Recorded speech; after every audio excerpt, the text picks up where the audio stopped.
أعوذ بالله من الشيطان الرجيم. I seek refuge with Allah from Satan the outcast. يا أيها الذين آمنوا أطيعوا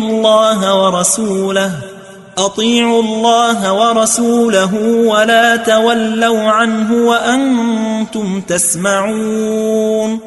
O you who believe, obey Allah and His Messenger, and do not turn away from him when you hear. ولا تكونوا كالذين قالوا سمعنا وهم لا يسمعون. And be not like those who say, we hear, when they do not hear. إن شر الدواب عند الله الصم البكم الذين لا يعقلون.